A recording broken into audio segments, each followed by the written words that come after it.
I've covered some of this in my lesson on the barriers to critical thinking, but I want to dive a little bit deeper on three specific cognitive biases. This supplements a short blog post that's part of the first week in which the author talks about cognitive biases and how they affect our thinking process. So I'm going to go through these three specific ones in a little more detail beyond what I've discussed them in the lesson on barriers to critical thinking and beyond what the textbook goes into. So here we go. First, we're going to talk about confirmation bias. I touched on this one in the discussion about the barriers to critical thinking, but I want to go into a little more detail on this idea of confirmation bias, which is similar to what we're talking about when we talk about information being interpreted based on our personal perspective or the perspective of the groups to which we belong, etc. So confirmation bias is this tendency to seek and believe information that confirms things that we already believe. We do not like to be contradicted. We do not like to be disagreed with. And so we have a tendency to seek out information that makes us feel like we're right. So, which is fine, except that it creates a circumstance in which we embed beliefs or viewpoints that might be entirely wrong. One example, simple example of this is if you believe that left-handed people are more creative than right-handed people, and you don't seek out data and research, and there's plenty of it out there on this, you will tend to seek information that supports your belief. And so it just reinforces what you already believe. That's not helpful. That's not critical thinking.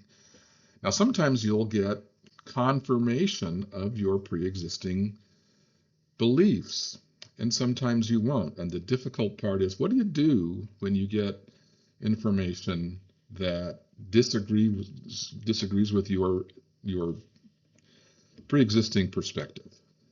The thing to try to do is to take that into account and think about how you might adjust your perspective going forward. So fundamental attribution error really comes down to it's a particular kind of bias in which we blame the behavior of people, of other people, on their weakness of character or on their personal disposition instead of what circumstances might have been connected to it. An example of this is when someone else arrives late to a meeting, our tendency might be to think, well, that person just needs to get their act together, they're lazy, they're not paying attention, whatever, and it's attributed to a fundamental flaw in character or behavior. When we are late for a meeting, we want to blame it on external reasons. The traffic was bad, the whatever it is, I had a bad morning, whatever the case might be. We need to be aware of this tendency and try to understand the full context of things that are happening around us and why things occur the way that they do and why people behave the way they do. And it may or may not have anything to do with a fundamental flaw in character or that sort of thing. It might have to do with a momentary set of circumstances or other things that we don't know anything about. So we need to withhold judgment.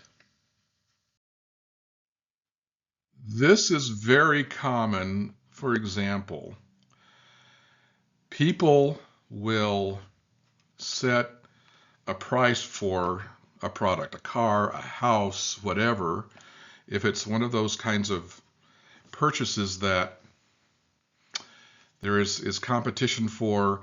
The idea from the seller is to set the price high enough to provide some wiggle room, but not so high that it causes you to lose interest in it. And so if you go shopping for a car and the the offering price is $20,000. Anything less than that might seem to you like a bargain, even though they may have really jacked up the price beyond what the actual value is. And so you need to come prepared when you do your shopping to know what the typical price ranges are for what you're shopping for. So you use Kelley Blue Book if you're shopping for a car, and the various ways to, if you're buying a house, you look at all of the houses on the market and get a feel for where they're priced and then act accordingly. The fact that someone drops a price may have more to do with the fact that it was overpriced to begin with than negotiating a good deal for you. Now I'm going to go into a bonus topic. I'll be quick. I throw this one in simply because I think it's too important to pass up. And so I lied to you when I said there were 3, there are 4, but consider this a freebie, a bonus. So the tendency for us to pay more attention to negative news than positive news, and this is reinforced by algorithms on the internet, by friends, by all of the things that are happening around us. The news media tends to focus on the negative. Human nature is to focus on the negative. And so we end up sort of ignoring all of the good things that might be happening, all of the positive things happening around us, and focusing just on those negative things. When I was in journalism, we used to talk about, we would never do a story about a plane safely landing. But if a plane crashed, of course, that's a big story. Well, millions and millions and millions of airplanes land safely every year. And we rarely have a crash, but we focus on the crashes. And that's just one, maybe not great example, but there are so many. So be aware when you're consuming information, consuming news, that it doesn't necessarily represent the wholeness of what's happening around us out there. And we're often missing out on a lot of more positive news unless we go out and find it, or we think about that this negative news needs to be kept in context.